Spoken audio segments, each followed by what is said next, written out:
India.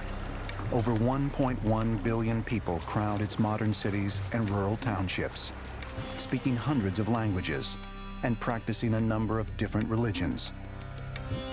India is considered one of the oldest civilizations, with settlements dating back over 11,000 years. It is also home to several of the oldest records of ancient technologies. Ancient Sanskrit texts dating back as far as 6000 BC describe in varying but vivid detail flying machines called vimanas. Vimanas are aeroplanes, and they are powered by some jet engines. This seems to be true because all the description of the flight behavior, elephants ran away in panic. Grass was thrown out because there was a lot of pressure from behind those vimanas. So that we can say this is a description of the spaceship.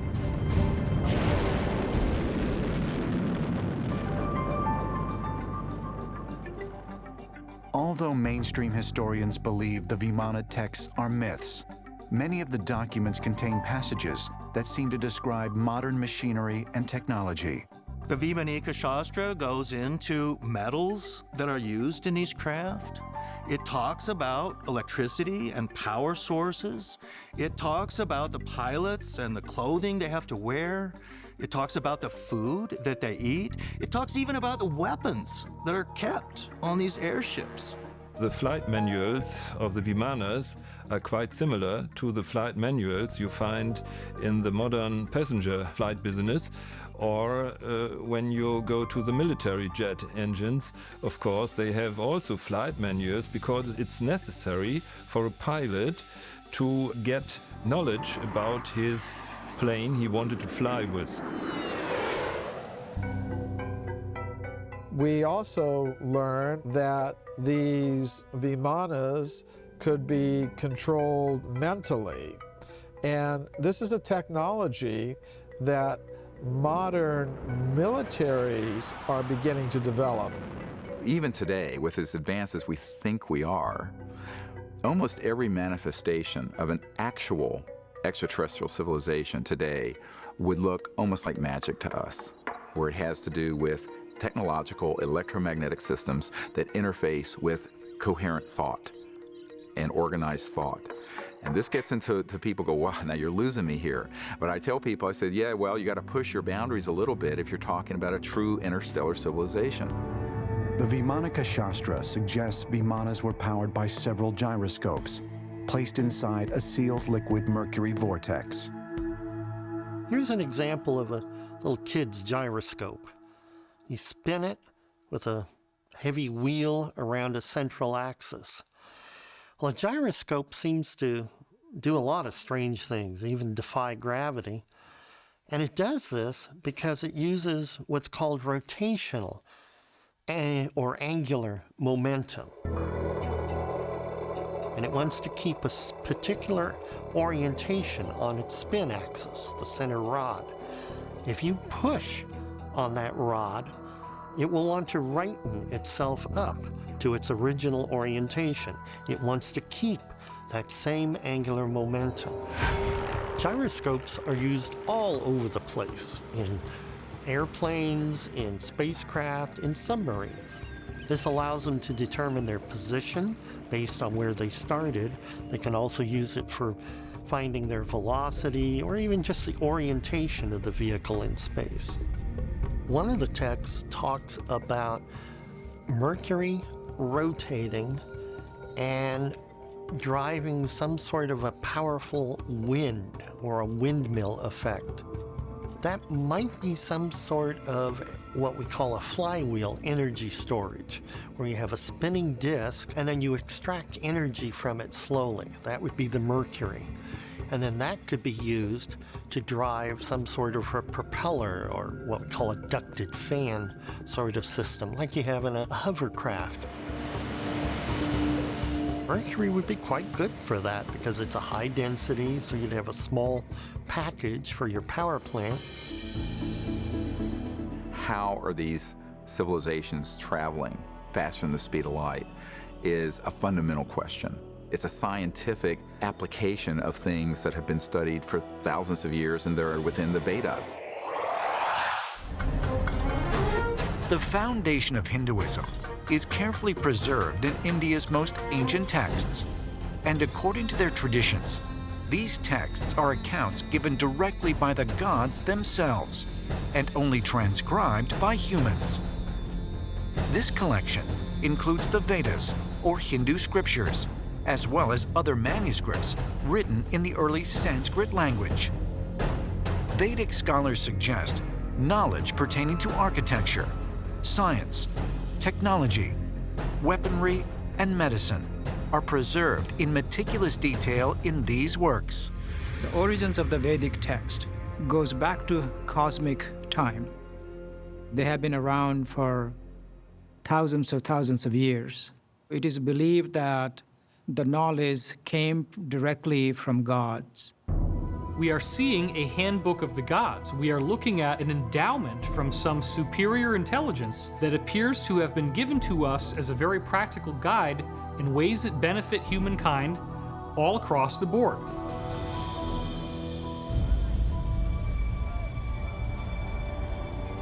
Sirpur, India, the Sarang Tila Temple. This structure, which dates back to the 7th century AD, was recently unearthed after being buried by a powerful earthquake that occurred in the 11th century. Although the rest of the area was completely leveled, the structure itself remained largely intact. Archaeologists suggest that this is due to the advanced construction techniques known as Ayurvedic, or Vedic architecture, utilized by its builders. The principles they used are derived from the ancient science of design that can be traced back to the ancient Indian texts. In March 2017, researcher and ancient astronaut theorist Georgios Tsoukalos traveled to India to meet with archaeologist Dr. Arun Sharma, who headed the dig. This is beautiful. These are the steps. The steps, they are not straight. On the two corners, they have uplifted, got uplifted. This is the effect of the earthquake that happened here in 11th century AD. But rest of the township was totally destroyed. Really? Now, is this considered Ayurvedic architecture right here? Yes, Vedic architecture. The temple is built of heavy stones and joined by Ayurvedic paste, which is so strong that even after 1600 years, it is not dead. That's amazing. Huh. Now I will show you the original mortar places. Okay. Although much of the site has been renovated using modern concrete, blocks held together by the Ayurvedic paste can still be found. Here, you see between the two stones, there is no gap. So here Ayurvedic paste was applied. It seems to be almost like some type of glue. Yes, it is a glue. They have not moved from their place. It is such a firm joining. If you want to make it live long, you follow the ancient pattern, not the cement. Cement has got the life of 70 years.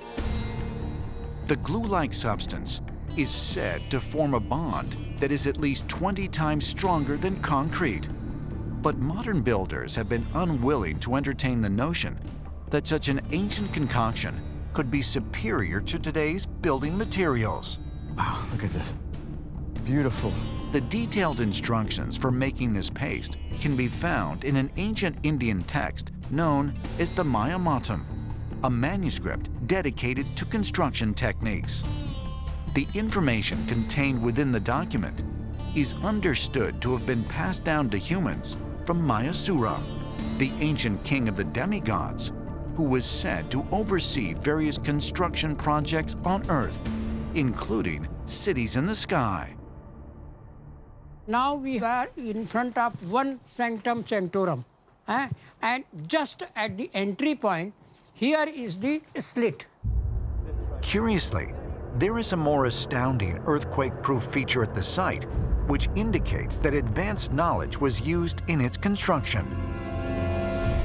Located at key points within the Sarang Tila Temple are several 80-foot-long shafts designed to form air pockets that can dissipate the impact of seismic events. The book in which all this is described, I will show you. Yes, please. This is the book. All right. It is in 2 volumes. Wow. 2 volumes. Every detail is given. Oh, wow. This is big. It's a huge book. And this text has been around for 4,500 years. Which traveled from mouth to mouth. When the writing started, then it was written down. In your opinion, where did this knowledge come from? Those who are more advanced in other planets used to visit the Earth, and I think they must have given some knowledge to the local people. And you think that this knowledge originated from the stars? I think there was a part played by these aliens. It's amazing. The Omo River, Ethiopia. Flowing south 400 miles into Lake Turkana. The banks of this river are rich in hominid fossil fragments, including those of chimpanzees, gorillas, and early humanoids. Here in 1967, paleoanthropologist Richard Leakey unearthed 2 partial human skulls. The remains date as far back as 195,000 years ago, making the fossils the oldest evidence of modern humans, or Homo sapiens. We are constantly still finding new breakthroughs and either more complete skeletons or a more complete site. If we look at the fossil record, at some point eventually you find common ancestors with chimpanzees. You go back really close and you have Neanderthal and Cro-Magnon man, and we came out of Cro-Magnon man, and the Neanderthals die out. And it's really interesting mystery to try and piece together why were we more successful than they were. We are the only one who came out of the family tree with culture. Why? Evolution says by coincidence. We have adapted as best. I say no, it was an artificial mutation made out of the family tree. And then overnight, we were building pyramids. Sumeria was created. All those different high achievements were done virtually overnight. So this quantum leap in development, this big bang of knowledge or intelligence, all of a sudden happened. And the ancient astronaut theory suggests that this is a direct result of extraterrestrials tampering with our DNA. So we're half human and half extraterrestrial. We're hybrids. We have an incredible wealth of information in stone, preserved from ancient times, that can lead us in a direction of really knowing that the ancient ancestors of modern humans were not simply born on Earth, but came here from somewhere else. But if extraterrestrials arrived here in the distant past, who were they? And why did they come here?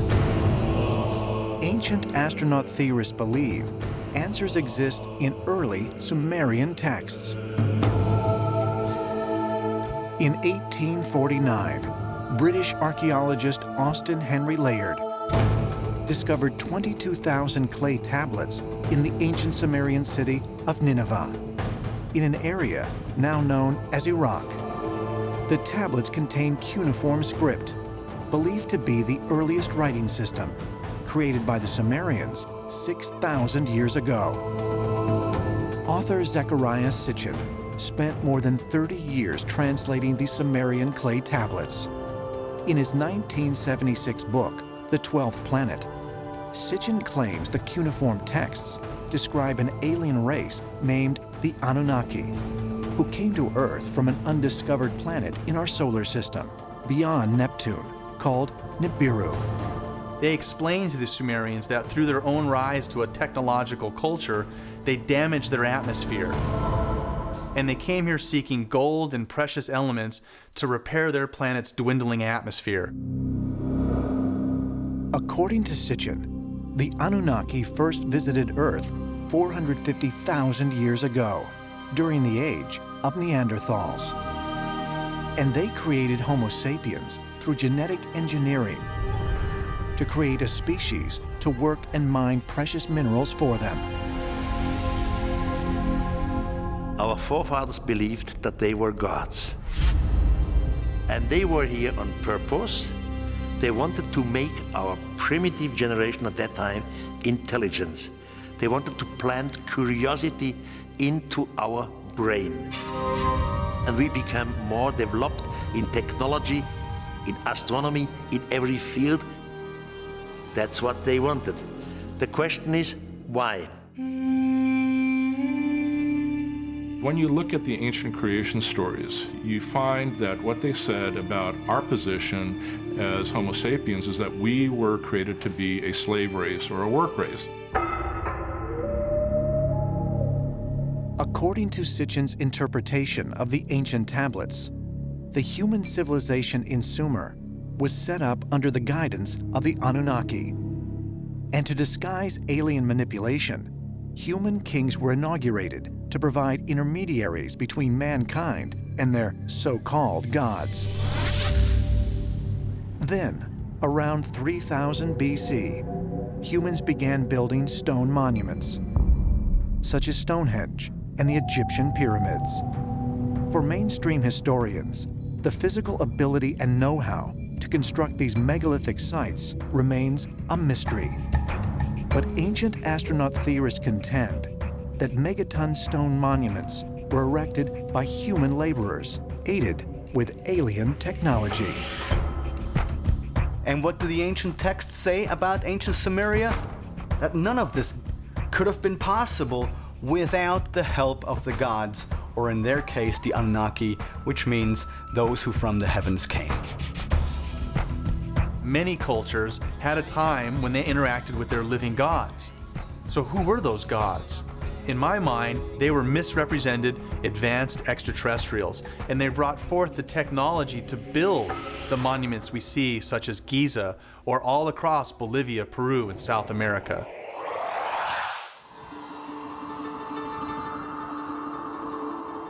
In the Hebrew Bible, the book of Exodus describes how the Jewish people suffered as slaves living in Egypt. Then sometime in the 14th century BC, the ruling pharaoh feared their growing numbers and ordered the killing of all firstborn Jews living in Egypt. In an effort to save her son, one mother put her child in a small basket and set him adrift on the Nile River. That child was found by the pharaoh's family, who named him Moses and raised him as their own. As an adult, Moses discovered his true identity and demanded that the pharaoh free the Jews. When the pharaoh rejected him, Moses helped the Jews escape from Egypt. Historians believe that Moses and his people crossed the Red Sea and made their way into the Sinai Desert.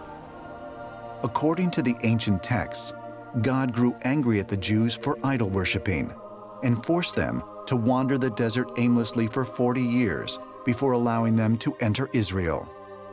During this time, the Bible says the Israelites survived by eating a single food source, manna. But what is manna? A naturally abundant food provided by God? Or, as some believe, something very different? In the Bible, it explains how the Israelites got from Egypt, where they'd been slaves, to the Promised Land. They had to cross the Sinai Desert. And inevitably, given that there was a lot of Israelites and very little growing as it was a desert, they ran short on supplies. God stepped in at this point and sent manna from heaven. This took the form of some kind of seeds that rained down upon the desert, and then they were collected the next day, and they provided food for the Israelites, except Friday, when there was a double portion, because on Saturday, being the Sabbath, it didn't fall. While the Hebrew Bible fails to give a clear description of manna, another ancient Jewish text provides an alternative clue.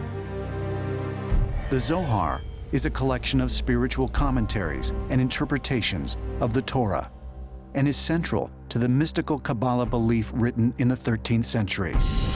The Zohar describes what is called the Ancient of Days as providing the manna. But what was this Ancient of Days? A man, a god, or something else? The text speaks of different-sized brains, different-sized faces. They were connected with different tubes and different light sources. Theologians have suggested that this is the description of God. However, when looked at from a modern perspective, what is described in the Zohar isn't necessarily a God figure, but rather a type of machine. Intrigued by this information, two electrical engineers, George Sassoon and Rodney Dale, used the anatomical descriptions of the Ancient of Days to design what they called a manna machine. This really is the key diagram of the manna machine as we built it up from the texts. For instance, one here is the mouth, but it's actually the air intake, which carries what is described as the breath of life. The air goes up this tube here, which is described as the brain of the Ancient One, but is actually a dew still. So that although we were talking about the great sea and the hairs of the beard and so on, at the same time we were able to work out their relative positions, build up the specification of the machine, and find that we had something that was biochemically viable. Diese Maschine hatte einen Ansaugstutzen. The machine took in moist morning air and condensed it in the part of the machine that looked like a plexiglass dome. From there, it mixed with an algae culture. The culture was treated with energy, such as a strong laser light, in order to speed the growth. Das Algenwachstum beschleunigt. Of course, it needed energy for cultivating the alga, and this was produced, we postulate, in a small nuclear reactor which would produce both heat and light as required. Die Manna-Maschine war wahrscheinlich. The manna machine was a very dangerous device. We suspect that the reactor that powered the machine was transported in the Ark of the Covenant. Transportiert wurde. We have multiple references in the Bible that whoever came close to the Ark of the Covenant and didn't know how to operate it was smitten to death. And sometimes people, after they encountered the Ark, started to lose their nails and started to lose their hair.